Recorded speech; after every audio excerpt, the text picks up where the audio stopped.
Morning children. बहुत से बच्चों का मेरे पास मैसेज आ रहा था कि मैम आप समास और संधि पर वीडियो बना दीजिए। तो आज मैं आपके सामने समास लेकर आई हूँ जिस पर हम चर्चा करेंगे। ठीक है, तो समास टॉपिक पढ़ाने से पहले मैं थोड़ा सा आपको इस समास के बारे में बता दूं। सबसे पहले इसका शाब्दिक अर्थ होता है समास का संक्षेप या संक्षिप्त। इसका मतलब होता है छोटा करना। ठीक है, शाब्दिक अर्थ होता है। दूसरा, इसका अपोजिट यानी कि इसका विलोम क्या होता है? समास का व्यास होता है। तीसरा, समास क्या करता है? संयोग करता है ना। ठीक है, संयोग करता है, ये संयोग उत्पन्न करता है। आपको याद होगा संधि क्या करती है? बच्चे यहाँ पे कंफ्यूज हो जाते हैं। संधि विकार उत्पन्न करती है, लेकिन समास क्या है? वो संयोग करता है। और समास ये अपने आप में एक अलग टॉपिक नहीं है। समास एक प्रक्रिया है। मैंने आपको बताया था ये एक प्रोसेस का नाम है।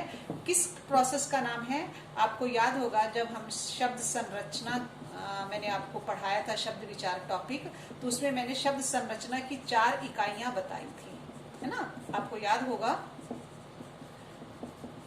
कौन कौन सी थी आपकी? जैसे आपका संधि, समास, उपसर्ग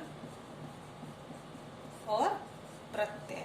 तो ये 4 इकाइयों के द्वारा ही हम क्या करते हैं? शब्द निर्माण करते हैं। तो समास भी हमारा शब्द निर्माण में शब्द निर्माण करता है। वो एक प्रक्रिया है, उसी को हम क्या कहते हैं? समास कहते हैं, यानी कि शब्दों को बनाने का कार्य करता है। ये आपका समास हो गया। अब दूसरा इसमें क्या है, मैं आपको इसका विग्रह करके बता देती हूँ। इसका विग्रह क्या होगा? सम प्लस आस, ये है इसका विग्रह।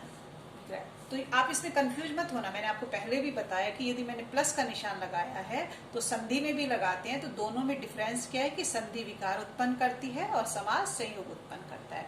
और सम का अर्थ क्या होता है? समीप, पास या निकट, है ना।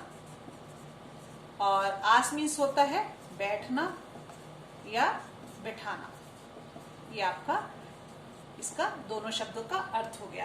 तो यानी कि बैठना, समीप बिठाना, किनको बिठाना? शब्दों को बैठाना। शब्द जब हम दो या दो से अधिक शब्द, जब मैं भाषा परिभाषा की बात करूंगी तब आपको पता चलेगा कि जब हम शब्दों को पास ले आते हैं और उस प्रक्रिया को ही हम क्या कहते हैं? समास कहते हैं। ठीक है, तो अब मैंने आपको इसका ये थोड़ा सा बेसिक थिंग बताई। आप इसको आगे इसका हम पढ़ने से पहले आपको ये पता होना चाहिए कि समास एक्चुअल में है क्या। ठीक है, और दूसरा इसमें एक चीज और क्या है, मैं आपके सामने एक उदाहरण रखती हूँ। जैसे पिताजी ने अपने बेटे से कहा कि बेटा घर में पूजा है और आप क्या है? हवन, मैं सेंटेंस लिखती हूँ, हवन के लिए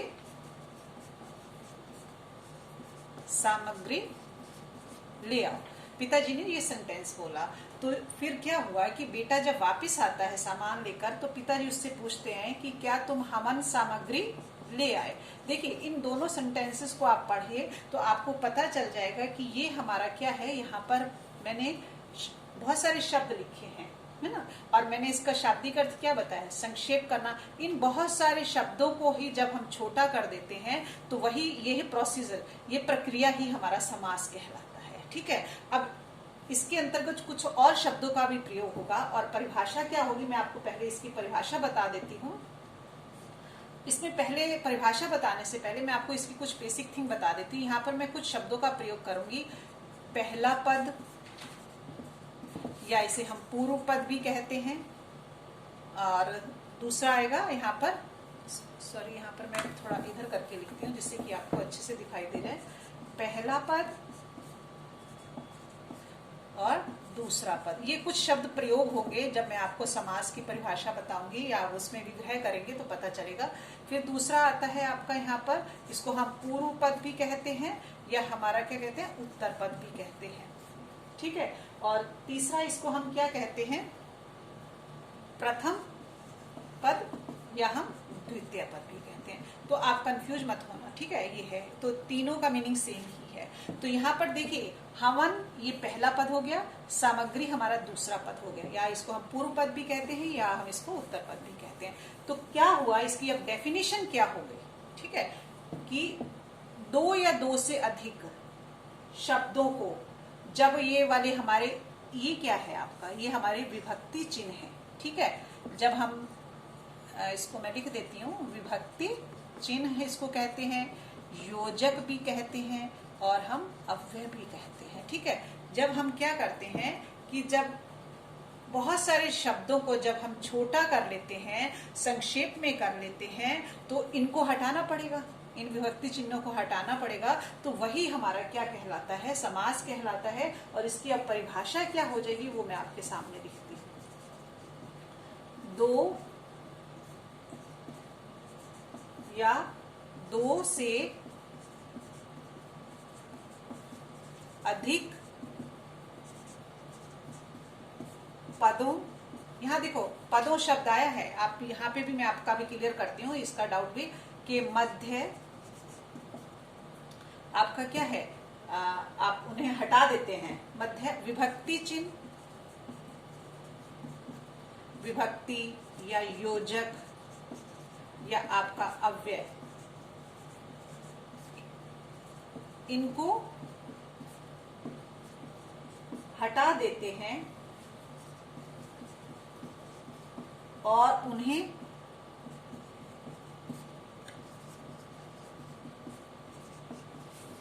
पास रख देना, पास रख देते हैं,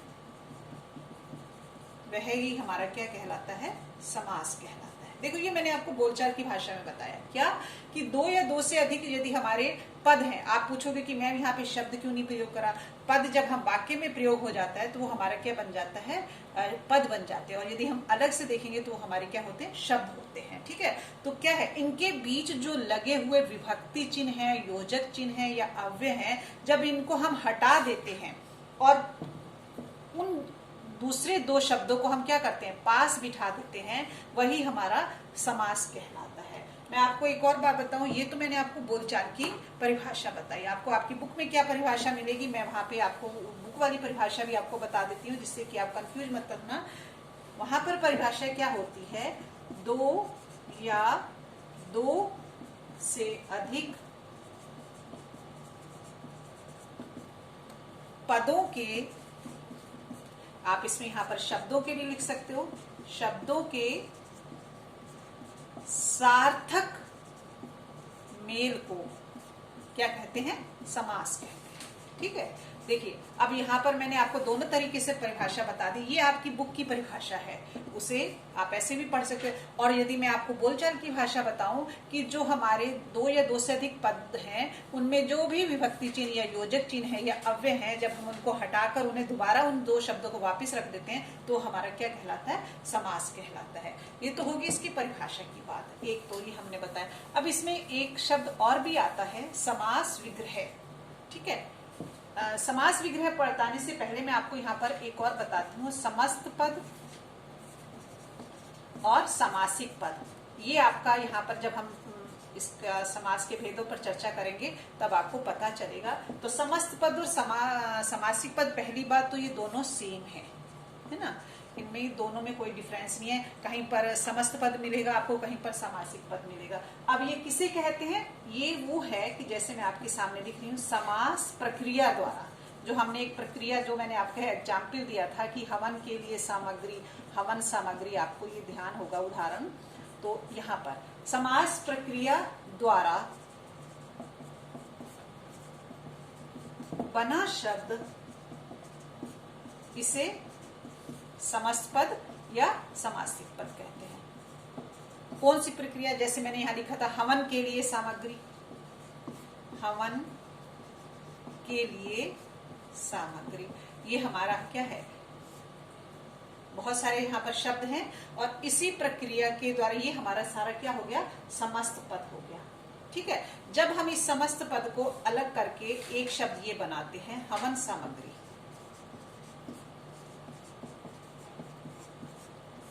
ये हमारा क्या कहा गया, समस्त पद, ठीक है। यानी कि समास की प्रक्रिया द्वारा हमारा क्या बना, समस्त पद बना। यानी कि यहाँ पे मैंने जब इनको हटा के ये नया शब्द बनाया तो ये हमारा समस्त पद या समासिक पद कहलाता है। आपकी देखो आपका डेफिनेशन क्या हो गई कि समास प्रक्रिया द्वारा जो बना शब्द होता है वही हमारा समस्त पद या समासिक पद कहलाता है। अब आ जाते हैं विग्रह की बात करते हैं। विग्रह किसे कहते हैं बच्चे? यहाँ फिर थोड़ा सा बच्चों को डाउट आ जाता है। विग्रह मीन्स होता है अलग करना। यहाँ पर आपका विच्छेद करना भी आपको मिल जाएगा, कहीं पर आप पढ़ोगे, लेकिन इसका वास्तव में इसका क्या है, विग्रह होता है। विग्रह किसको है? शब्दों का हम विग्रह करते हैं, अलग करते हैं, और विच्छेद में हम वर्णों को अलग करते हैं। थोड़ा सा ये भी है, आपको ध्यान रखना होगा। तो क्या है विग्रह किसे कहते हैं उसके बारे में आपको बता देती हूँ। समस्त पद में, यहाँ पर अब आपको पता तो चल ही गया कि समस्त पद किसे कहते हैं। समस्त पद में जो लुप्त, गायब यानी कि लुप्त आपके क्या थे, विभक्ति थी, है ना, या आपके अव्यय थे, या योजक थे, ठीक है, उनको क्या है दोबारा लिख देते हैं, पुनः लिख दें, वो क्या कहलाएगा हमारा, लिख देना, वो हमारा कहलाएगा समास विग्रह। ठीक है। अब आपको इस समास के अभी मैं भेदों पर नहीं गई, ये मैंने आपके समास की प्रक्रिया में या शब्द निर्माण में जो चीजें आती हैं मैंने आपको उनके बारे में बता दिया कि वहां पर क्या आएगा, समास विग्रह भी आएगा, उससे पहले समस्त पद भी आएगा। तो आपको अब ये पता है कि समस्त पद किसे कहते हैं और समास विग्रह किसे कहते हैं। ठीक है। अब आगे हम इसके एक और मैं आपको यहाँ पर बता देती हूँ। यहाँ पर शायद मैंने आपको बता दिया होगा, मुझे ध्यान नहीं आ रहा, प्रथम पद और द्वितीय पद, इन शब्दों का मैं प्रयोग करूंगी, जिसे हम पूर्व पद भी कहते हैं और हम उत्तर पद भी कहते हैं, और इसे हम पहला भी कहते हैं और दूसरा पद भी कहते हैं। ठीक है। तो जैसे मैंने आपके सामने एक उदाहरण लिखा था, हवन सामग्री, है ना, यस। तो ये हवन सामग्री में ये हमारा पहला पद हो गया और ये हमारा दूसरा पद हो गया। इसे आप पूर्व पद भी कह दो या आप पहला पद भी कह दो, इसे उत्तर पद कह दो या दूसरा पद कह दो। तो ये आपको, ये जब मैं इन शब्दों का प्रयोग करूंगी तो आप इस बात को समझना कि मैम क्या कह रही हूँ। ठीक है। उसके बाद अब हम इसके भेदों पे चर्चा कर लेते हैं। ये तो जो मैंने अभी थोड़ा सा बताया, ये इसमें आपके क्वेश्चंस तो 2-3 तरह से ही आएंगे। आपसे पूछा जा सकता है कि समास का किन 2 शब्दों से बना है, तो आपको पता ही कि सम प्लस आस। विलोम शब्द क्या है, आपको पता ही है कि इसका व्यास विलोम शब्द है। इसका मीनिंग क्या हुआ, शाब्दिक अर्थ क्या हुआ, संक्षेप में या छोटा करना, है ना। तो ये आपको समास विग्रह किसे कहते हैं, जब हम समस्त पद में से क्या करते हैं, विभक्ति चिन्हों को हटा देते हैं, वो समस्त पद बन गया, और जब हम उन विभक्ति चिन्हों का या अव्यय का प्रयोग करते हैं तो वो समास विग्रह हो गया। ठीक है। ये थोड़ा सा बेसिक हो गया। अब आ जाइए, अब हम इसके भेदों पर चर्चा करते हैं। ठीक है। यहाँ पर हमारे समास के, वैसे मैं आपको बता दूं, समास के मूलतः हमारे 4 भेद होते हैं, लेकिन हिंदी में आप अभी यहाँ पर क्या है, 6 भेद भी होते हैं। यहाँ वो 6 कौन से हैं मैं आपको उसके बारे में बता देती हूँ। भेद, ये समास के भेद हैं, 6 हैं। कुछ बच्चे यहाँ पर 6 ऐसे भी लिख देते हैं, ये रॉन्ग है, ये रॉन्ग है, राइट ये है। और देखो आपको ये ध्यान रखना होगा, वर्तनी भी आपकी शुद्ध होनी चाहिए। हमारी वर्तनी भी रॉन्ग होती है, हमें पता ही नहीं चलता। तो 6 ये राइट है, ये रॉन्ग है। ठीक है, इस बात का ध्यान रखना। अब कौन से 6 होते हैं मैं उस पर आपको बता देती हूँ। सबसे पहला आता है हमारा, थोड़ा इधर लिखती हूँ जिससे कि आपको यहाँ पे मुझे कुछ और भी लिखना है, अव्ययी भाव समास। दूसरा हमारा आता है आपका तत्पुरुष समास, और तीसरा आपका आ गया हमारा द्वंद्व समास, जिसे हम द्वैद्वय समास भी कहते हैं। चौथा आपका आ गया बहुब्री समास। ठीक है। और अब हमारा जो 5वां और छठा है, यहाँ पर मैं आपके सामने, यहाँ पर 5वां और छठा, ये मैंने अलग पेन से लिखा है जिससे थोड़ा सा आपको चेंज लगेगा कि वो बताना मैं क्या चाहती हूँ। यहाँ पर आपका होगा द्विगु समास और आपका कर्मधारय समास। यानी कि आपसे क्वेश्चन पूछा जाए तो आपके समास के कितने भेद हैं, यहाँ पर आपके 6 भेद हैं। तो पहला है यहाँ पर अव्ययी भाव समास, तत्पुरुष समास, द्वंद्व समास और बहुब्री समास। और जो ये मैंने 2 अलग लिखे हैं अलग पेन से, ये तत्पुरुष समास से ही उत्पन्न हुए हैं, इसलिए मैंने उनको यहाँ पर लिखा है। यानी कि यदि आपसे वैसे पूछा जाए तो समास के आपके कितने भेद होते हैं? मूलतः जो बेसिक हैं वो 4 ही होते हैं, लेकिन उन चारों में से जो तत्पुरुष समास है उसके अंतर्गत से ही हमारा ये 2 समास और उत्पन्न हुए हैं। कौन कौन से? द्विगु समास और कर्मधारय समास। तो इसलिए हिंदी में हम कितने समास के भेद बताते हैं? 6 भेद बताते हैं। ठीक है, तो अब इसकी परिभाषा की बात करने से पहले मैं आपको एक थोड़ा सा वैसी आइडिया बता दूंगी, तो आपको इसका जब हम विग्रह करेंगे तो आपको समझ में आ जाएगा। क्या है कि अव्ययी भाव में क्या होता है? पहला पद प्रधान होता है, फर्स्ट पहला। तत्पुरुष में क्या होता है? दूसरा पद प्रधान होता है, यानी कि सेकेंड वाला, है ना। और आपका यहाँ पर द्वंद्व में क्या होता है? दोनों ही प्रधान होते हैं। और जो बहुब्री है इसमें ना पहला ना दूसरा, दोनों गौण होते हैं, किसी तीसरे की बात करते हैं, है ना। और द्विगु, अब देखिए, अब आपका क्वेश्चन हो सकता है कि द्विगु और कर्मधारय में क्या होगा, है ना। तो यदि तत्पुरुष समास का दूसरा पद प्रधान होता है तो द्विगु और कर्मधारय का भी क्या होगा? आपका दूसरा पद ही प्रधान होगा। ठीक है, यहाँ पर तो आप यहाँ पर परिभाषा में कंफ्यूज मत होना। आपको मैंने थोड़ा सा ऐसी बता दी जिससे कि आपको समझ में आ जाएगा कि अव्ययी भाव में क्या है? पहला पद प्रधान होता है, तत्पुरुष में दूसरा पद प्रधान होता है, द्वंद्व समास में दोनों ही पद, पहला और दूसरा दोनों प्रधान होते हैं, और बहुब्री में ना तो पहला प्रधान होता है ना दूसरा, वहां पे दोनों गौण होते हैं, तीसरे की बात होती है। तो द्विगु और कर्मधारय का भी दूसरा होगा, क्योंकि ये तत्पुरुष के भेदों के अंतर्गत ही निकला है, तो इसका दूसरा है, तो यहाँ पर इनका भी दूसरा ही होगा। ठीक है, अब आपका यहाँ पर एक क्वेश्चन होगा कि प्रश्न कैसे आएगा। इन पर अब चर्चा करने से पहले आपको मैं बताऊं कि प्रश्न कैसा आएगा, ये आपको समझना होगा। जैसे क्या है कि जब हम समास, मैं आपको एक उदाहरण देती हूँ, दशानन। ठीक है, ये मैंने दशानन दिया, तो आपके सामने मैं उदाहरण लिखती हूँ कि जैसे 10 सिर है जिसके और 10 मुख है जिसके। ये अभी किसी का उदाहरण नहीं है, ये सिर्फ मैं आपको बता रही हूँ कि हमें गलती क्या नहीं करनी, हमें ध्यान रखना है किस चीज का। मैंने जब आपको दशानन शब्द दिया तो आपको मैंने ऑप्शन दिया कि इसमें से राइट कौन सा, 10 सिर हैं जिसके या 10 मुख हैं जिसके। तो बहुत सारे बच्चों को पता ही नहीं होता कि आनन का मीनिंग क्या होता है। 10 तो आपको पता चल गया कि 10 है, आनन का क्या है? कुछ बच्चे सिर कर देते हैं, तो ये रॉन्ग हो जाता है।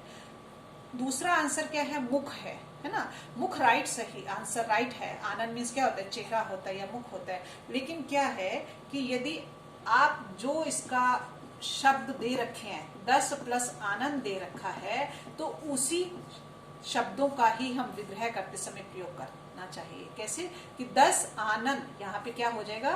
10 आनंद है जिसके, तो फिर क्या हो गया? दशानन। तो मैं कहना क्या चाह रही थी आपके सामने कि जो समस्त पद में जो शब्द दे रखे हैं और जब हम उनका विग्रह करते हैं तो उनके अर्थ पर नहीं जाना चाहिए, उन्हीं शब्दों का ही समास विग्रह करना चाहिए। मुख भी सही है। यदि ऑप्शन की बात की जाए, आनंद यदि ऑप्शन नहीं दे रखा और ये दोनों ऑप्शन दे रखे हैं, तो उन दोनों में आप मुख वाला चुनोगे तो ये राइट है। लेकिन यदि आपके पास मुख वाला भी नहीं है तो आप सिर और आनंद दे रखा है, तो आप आनंद ही इसको चुन करोगे। सिर तो कहीं से भी नहीं होता है। ठीक है, मेरा मतलब ये था इस यहाँ पर आपको बताने का कि जो भी समस्त पद में शब्द दे रखे हैं उन्हीं शब्दों के द्वारा ही समास विग्रह करना होता है, उनके अर्थ पर और उनके दूसरे किसी उस पर्याय पर नहीं जाना होता। ये बात आपको बताने के लिए ये मैंने थोड़ा सा आपको बताया।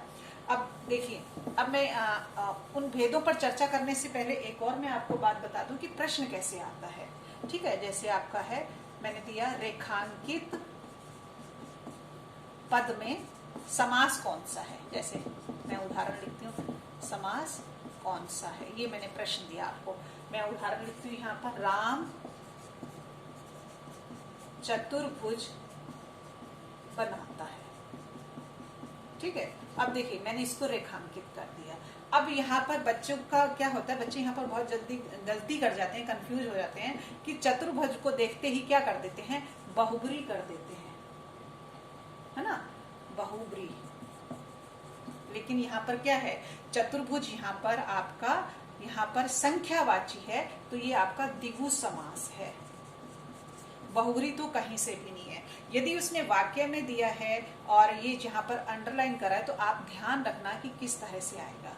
तो चतुर्भुज यदि इस तरह से दिया है तो आप इसको बहुब्री नहीं करोगे, ये क्या है, द्विगु ही है। लेकिन यदि मैं क्वेश्चन का फॉर्म थोड़ा सा बदल दूं आपके सामने, जैसे मैं यहाँ पर लिख दूं राम चतुर्भुज की पूजा करता है। अब यहाँ पर मैंने इसको रेखांकित कर दिया। तो अब देखो यहाँ पर क्या है कि राम चतुर्भुज की पूजा करता है, तो यानी कि चतुर्भुज एक ऐसा यंत्र है, या ब्रह्मा जी के भी होते हैं 4, तो वहां पर हमारा क्या होगा, बहुब्री ही समास होगा। अब यहाँ पर चतुर 4 देखकर आप द्विगु समास नहीं कर सकते, तो ये आपको ध्यान रखना होगा कि क्वेश्चन किस तरह से पूछा है। एक समास में 2 भी हो सकते हैं, यानी कि एक शब्द में हमारे 2 समास भी हो सकते हैं। आपका डिपेंड करता है कि क्वेश्चन किस तरह से आया है। ठीक है, तो अब हम आज जो इसके 6 भेद पढ़े हैं उस पर हम कल विस्तार से चर्चा करेंगे। आज का यहाँ पर हमारा टॉपिक इतना है। ठीक है।